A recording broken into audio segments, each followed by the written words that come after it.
And I think that's the big thing is we've all been the person who has sat there and said, man, I don't want to be doing the things that I keep doing. I have, right? And there's still things in this life that I do that way. And the more that I focus on breaking some of these habits, uh, just my life just changes drastically each time, right? And so something that you can do right now, and some of you have done this in the sense of when you started working with me. So you sit down and you write, well, who do I want to become, right? What we're going to do, we're going to jump right into this presentation. Last month, we talked about um, essentially the idea of this like 80-20 rule. You guys can all see the presentation screen, right? Yeah, okay. So we talked about this 80-20 rule and building habits. And so, and really focusing on doing hard things, right? And as a way to kind of challenge our default programming. And the reason why this was so important is identifying them could obviously help us break through and achieve some of the goals that we want, right? Obviously, we understood that if we have bad habits, we can end up in bad places. And we've all potentially done that where when we were younger, potentially, or even recently, sometime in our life now, where whether it be because of the back pain or other reasons, we fell into bad habits. And then you start thinking about depression and things like that. And so we discussed a little bit about how doing those hard things, right? We brought up things like cold plunges or other things to challenge and kind of like break those habit loops. Okay. And so that was the discussion from last month. Okay. And so today, we're going to talk about exploring self. And so I've themed this the interplay of identity, mind, and action. And so starting off with this quote, change as a choice instead of a reaction.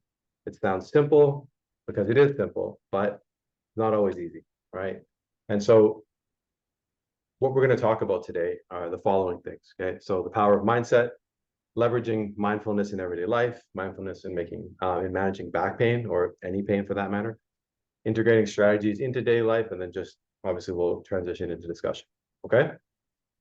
So uh, I'm going to start off by saying these photos, I actually went to the AI and said, hey, here's what I'm talking about.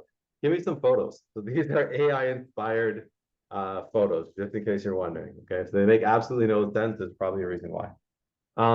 So now, pretty much when we're doing something over and over again, that's when we create habits, right? And we kind of know that. And so when we were coming up, something as simple as brushing our teeth, when we were little kids, brush your teeth, brush your teeth, brush your teeth, and eventually you just understand like this is something that I should be doing, and you form a habit around it, right? Whether it be every morning, some people do it 3, 4 times a day, but we all probably brush our teeth at some point during the day. But when we're thinking about these types of habits, what I want to talk about today is emotional habit loops. And so they're a little different. They form pretty much from like intense reactions. So like you have joy, stress, sorrow, all those things, right? And through repetition, they create that automatic habit loop. So similar to the habits we talked about before, or something simple like brushing your teeth, these ones are more ingrained. Okay. And so once these loops are formed, they really dictate our default reactions to things. So like life triggers happen and we react this way, right? And it's really one of those things that sometimes these behaviors don't align with what we actually want. Like, so it's not who we aspire to be, right? And that's where they become an issue. And this is where we would want to challenge that, right? And so understanding what a habit loop is here, and so I kind of talked about this, is recognizing this cycle offers a unique leverage point to the opportunity to disrupt these loops through conscious awareness and choice. Okay. And so there's obviously, we've all been in this situation where there's things in our life that we do, response to actions, but we regret it later, right? We're like, oh, I didn't want to act that way. And it's probably like we always act that way. And for us to not act that way, it takes a lot of effort, right? And so understanding the nature of these habit loops is crucial. So pretty much each loop begins with a moment or an experience that brings on a strong emotional response, followed by the reaction to it. Okay. And so it's important to understand that the emotional response and then the reaction are something that get formed over and over again, right? It can be something super traumatic that happens one time or something that happens a lot of times and it kind of builds, right? So this reaction, when is repeated over and over again in similar situation, strengthens that habit loop. So it solidifies the automatic response to the specific triggers in our daily life. So repeated long enough, the interesting thing is they actually become kind of like our personality, right? Then we start saying things like, I'm an anxious person, or I have anger issues, or you always have a specific reaction to a specific situation, right? It essentially becomes your operating system or your program, right? And so we talked about this last time. I brought up this quote. I think it was the first quote in the presentation last time is tune up to your highest potential. It's about transcending your base animal instinct and evolving to your highest self. And so why is that important? Because we do have power to choose our habits consciously, right? And so choosing the right habits is like selecting that operating system. And the interesting thing is it really can optimize our life, right? Whether it be specific things about our health, our resiliency, but more importantly, just like your quality of life. So how you see the world is how you experience it. And so this whole idea here is the idea of mindset. And so our mindset is essentially those thoughts and beliefs, and the emotions as well, right? These things essentially interpret the life around us, right? They are the things that shape our personal reality, the way we see the world. So it's where the responses to life stimulus are essentially formed, right? It's in this kind of interaction. And so each thought we nurture, belief we uphold, and emotion we are attached to, they essentially act kind of as inputs in our life, right? And so they contribute to the programming, and most importantly, like the big thing is they really are the way that we see the world. It is that operating system, okay? And so when we're thinking about, okay, well, I'm going to change my operating system, you probably heard just, hey, think positively, right? Don't worry, if you think positively, everything's going to be fine, right? Well, this idea of the operating system, it's somewhat of a double-edged sword because we understand that this can give us the ability to shape our thoughts, right? So if we tap into this, we have the ability to kind of change it. But it can also be something that can be very damaging, right? And so it's something that we have to be very conscious of. And so the secret of breaking free from this, these chains of habit, is conscious choice, right? And we need to be the master builders of our own minds. And that's super, super important. We get to essentially, or we should be choosing the thoughts and beliefs, and we want to choose the ones that are going to empower us to reach our goals and our desires, right? Like I just said before, there's going to be things in our life that we do that don't help us reach those goals. And there's a reason, like we wonder why we can't break out of them. We keep doing these things, we keep doing these things. Well, it's exactly for this reason, right? These are ingrained habit loops and beliefs about yourself, about the way you see the world, and all those things are impossible to overcome, right? If you haven't actually done the conscious work to overcome them, because they're happening somewhat subconsciously, or sometimes completely subconsciously, right? So it really just isn't about thinking positively. We're really talking about a total transformation that starts within that subconscious. Starting to question your inner monologue and create a brand new story. I'll share a brief kind of story of an experience I had when I was, very young, and I was in one of my first years of college, and it was a political studies course. And I don't even remember what they were talking about, but because of this course, I grew up in Canada, in a place that's like, fairly ethnically diverse, right? And I'm a mixed, background, right? So for me, I'm like, well, I'm not racist, right? How can I be? It's impossible, right? And it was through this class, they were just really challenging us, and my mind was open at that time, right? You're in college and you're really being challenged. And I remember seeing, so in Canada, there's most people here in Canada, not everyone is, but it was an Indigenous person, right? And they got on the bus, and I was taking the bus home. And for the first time in my life, something that was probably operating subconsciously, constantly in my head, became a conscious thought because of what I was being challenged. My beliefs and all were being challenged in this classroom setting in college. And I was like, all of a sudden I realized all the things I thought about this person the moment they walked on the bus. And I was like, holy shit, like, wow, I didn't know that was there, right? And so I share that just to kind of give you that perspective of like, we have all these things that are happening in our brain, all these things that are happening essentially in our subconscious, in our operating system, that are at play. And most of it we're not even conscious of. Like, we have no idea, right? And so when you start falling into these habit loops that are negative, it's because of that reason. So you need to be able to consciously start to change those things, right? And so essentially, jumping back into the presentation here, is just as negative thoughts and stress can create a habit loop that can lead to anxiety, depression, or even physical ailments. If we just flip that and constantly engage in positive, mindful practices, we can establish those same positive loops the same way, right? Essentially, it's when we, yeah, I love this picture, by the way, when we intentionally direct our focus to those positive thoughts, gratitude, and being in the present moment, we start to lay down new neural pathways, and they promote well-being and resilience, and honestly, even physical well-being, right? They can actually affect how we act physically to things, okay? And so, and I mean that like your physical health, like back pain, sickness, all that stuff, right?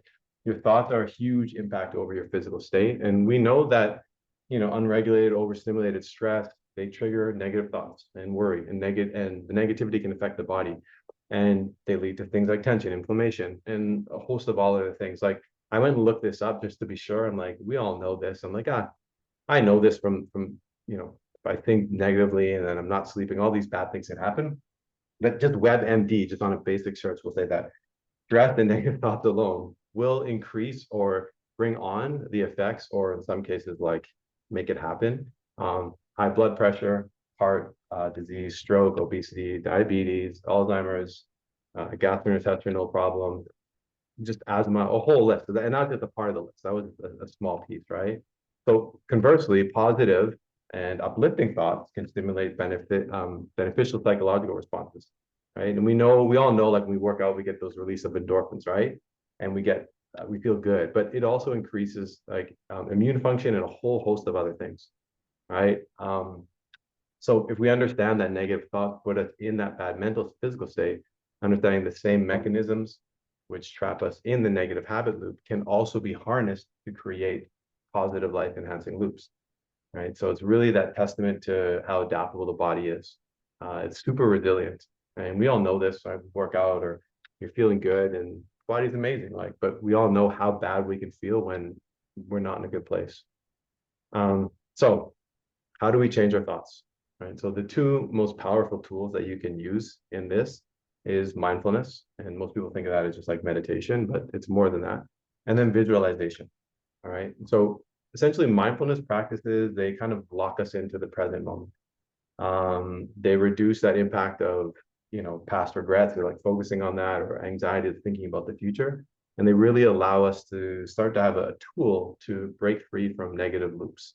So to realize in real time that it's actually happening right now, rather than it just playing in the background operating system, right? So I just explained to you that moment I had on the bus, that would have been playing in my background operating system, but I had a moment of clarity. I had a moment of mindfulness, and I was like, wow, that's amazing. Like I was able to stop and truly realize what was happening. And so, like I say, it's kind of like you're inputting a program into your operating system, and what that's doing is checking in on the health of your overall operating system, right? It's like a program that's running, and maybe a virus scanner would be an opt comparison. Now, visualization, on the other hand, empowers us to actively shape our future through the power of positive imagery, influencing both our mental state and our physical health. And so this is like a program that is running to essentially reprogram parts that are not working well in the operating system over time and slowly build new future actions for that operating system to take. Okay. If anyone knows computers properly, and I'm completely butchering this, I apologize, but it's the best analogy that I can find. So when we combine these two practices, they really offer a potent strategy for, essentially coping with the challenges of life here. It really is something that we can implement that truly makes a difference. Okay, and so just to kind of give you a little more in depth look at this. So when we're thinking about mindfulness, it's really about just being present and engaging in the moment. And so it just really offers us a way to anchor ourselves within chaos. And when you get really good at it, you can do it anytime. And so it's really observing thoughts, emotions, sensations. So like your breath, for example, or really stopping and seeing what your thoughts are. Like I had that moment on the bus. then looking at them without judgment, right? Like, so for example, if my heart was starting to race super fast, I could stop in a minute, like, wow, my heart's racing super fast. But if I'm not conscious of that, I might be like, oh, I'm panicking, I have anxiety. It's a big difference, right? Because you don't actually aren't even connected to the actual feeling, right? Where visualization, on the other hand, like I said, is really about imagining your future, right? Visualizing the outcomes that you want to prime your mind to act. And so when you're ready to receive that thing and you're doing actions, you're gonna not only take actions that are gonna lead to that, but you're gonna be ready to receive those actions. Okay. Super, super important. This is something for me that's been an absolute game changer. I've always practiced mindfulness. This is something that more recently that I've tapped into, and it's been so, so helpful. Um, so how can this help us overcome back pain or any pain? So the mind and body, as we already talked about, they're intrinsically connected, right? And obviously there's tons of physical disorders, including back pain, that can actually be manifestations of unresolved emotional issues. Okay. Now, it's not all in your head. Okay. Obviously, like that pain we have is real. Okay. Or any pain for that matter. But it might be adding to the problem, or it might be actually the origin of the problem. And so there's a quick shout out to Sean, who actually put me onto this. I've always had this theory that you're only as strong as your weakest link, and when you're stressed, whether it be over drinking or like not sleeping, or you're under some sort of stress, that your weakest link will be attacked. Well, this concept here, TMS, was introduced by John Sarno, Dr. John Sarno, and essentially connects the effect of psychological stress and worry and anxiety, how that can affect the body physically, right? And so the theory suggests that certain types of physical pain are manifestations of deep-seated emotional tension and stress. Long story short, you're not expressing your stress properly. And so he goes on to kind of talk about it in more depth, which I won't bore you guys with, but essentially that you might be making the pain worse by worrying about pain itself, or not finding a proper release to the stress. So it's manifesting itself in nerve irritation, limited blood to the muscles, all those things. And so what typically happens with the stress that TMS symptoms are they're physical symptoms, right? So it's like psychological stress that turns into physical symptoms. They limit blood flow to muscles, as I mentioned. They can put you in a compromised state. So in some cases, in reading his studies, some people had back injuries because their muscles were in a compromised state, lack of blood flow, the nerves weren't firing properly, and now they went to go lift or do something, and they did indeed hurt their back. But everything that took place after that was a series of so they hurt their back, and now they get all the nerve irritation because of the limited blood flow, and the psychological issues of them not being able to express stress is actually just showing up in that area. And so it may have caused an initial physical issue, whether it be a disc thing or muscles that wore down, and then the disc hurt because of that. And then once you're hurt, it just continues on, right? And so if any of you have any interest in this, I will recommend some of the books that I've read on this. It's really good stuff.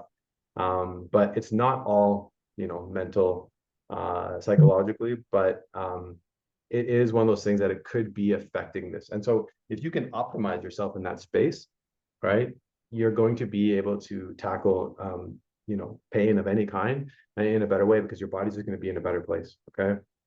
So mindfulness for pain management, inspired by the insights of TMS theory, they really emphasize the personalized approach. And so it's really about finding what works for you specifically, and just something that you actually believe in and that resonates with your unique experience. And so why I bring this in here is like everything we talked about is true with the effect on the body. Then this here is a theory that has tons of merit. And I've actually seen it play out in myself and in some of you that I've helped and other clients. Just the release of this takes the tension off the body, even just from a physical perspective. Never mind some of the other things that we can't physically feel. Okay, and so for you, if you're thinking about this, the personalization might involve exploring different forms of meditation, different forms of mindfulness. Obviously, incorporating that with physical activity and training, like we're doing, and then visualization techniques to really just confront and release some of the emotional tension that's really contributing to your pain. All right. So we can, if you have any questions about that specific thing, I got some good recommendations for that. So mindfulness does not have to be sitting down on a meditation pillow. It can be a whole bunch of things, right? So as it says here, it could be mixed into various aspects of your daily life, from things like mindful breathing during the morning routine, stopping and focusing on your breath just throughout the day. I think it's just like one of those things, like even my practice has gotten so good while I'm talking to you right now. I can go from presenting and then stopping and thinking about, okay, like what's happening right now? Where am I? An easy one is you can just feel your feet on the ground right now. So if you're standing or sitting, you just like, okay, I feel my feet on the ground. And right then and there, you've grounded yourself. And that is a form of mindfulness. Okay. And then visualization, it shouldn't be seen as an occasional exercise. As I was telling you this has been a game changer for me. Daily practice or weekly practice that complements your goals and aspirations, right? Setting aside a few minutes each day to vividly imagine your desired outcomes. It really, really, really does change your mental state because a lot of this is subconscious, right? And you're essentially telling that programming, that operating system that, right, you want to feel a different way. And your body will now go seek that out, right? And so you're going to be able to actually change the way that your body feels, right? Um, so just recapping this, right? Consistency over perfection when it comes to this. So the cornerstone of integrating these practices of mindfulness and just having the visualization, it really comes down to just doing it consistently, because that transformation, as we all know, does not happen overnight. And it doesn't happen from like, oh, I did it for a week. This is a lifestyle thing that's going to change when you just give it reps over time. It's like Chris said at the start, you can't cheat the process, right? When it came to working out and training. And if you want those results, yes, you will have to train in some way for the rest of your life. That's just the way it goes, right? And when it comes to this, you're going to reap the rewards, and then you're going to have to keep doing it to keep reaping the rewards, right? It's really like a daily commitment to practice these things. And it may take a huge effort at first to get used to them, but then after a while, it's becomes something that you can just do on your own, just whenever you want. But the consistency in the practice is going to cultivate that mindset for growth, right? Resiliency, well-being. It's just going to gradually, steer you to the life that you want. And I think that's the big thing is we've all been the person who has sat there and said, man, I don't want to be doing the things that I keep doing. I have, right? And there's still things in this life that I do that way. And the more that I focus on breaking some of these habits, uh, just my life just changes drastically each time, right? And so something that you can do right now, and some of you have done this in the sense of when you started working with me. So you sit down and you write, well, who do I want to become, right? What do I need to do to become that person? And one of the ones that I think is super powerful, this is the one that I've seen as being the most powerful for me, is asking, when I become that person, what does my day look like? What do I do? Where do I live? What does it look like? Right? What does it smell like? What do I see? By putting yourself in that position mentally, you will start to see at some point where whenever it is, you'll be like, oh crap, like I'm in that place I said I wanted to be. It will happen, right? But if you don't do any of these things, what because essentially this is just goal setting, right? But if you get more specific on it, right, you're going to actually be in a better position to receive it. All right. And it really kind of comes full circle when we think about what we do naturally from our habits that we don't want to do. So those negative habits and really breaking them, right? So this is a simple thing you can start to do just to kind of start that path if you haven't done it. So think about some things that you want to do, some goals. Think about what you need to do to become the person that can achieve those. And then really this one here, because most of you have done something like this. What does it look like, right? When you wake up in the morning, what do you smell? What do you hear? All that stuff. And then I'll end with this, man. If our thoughts can make us sick, can they make us well? Say what you want about if any of you have heard Joe Dispenza. I've never read his stuff until recently. I resonate with a lot of it. Some of it is way out there, but I've begun to stick to a new credo when it comes to life. Is it true or is it effective?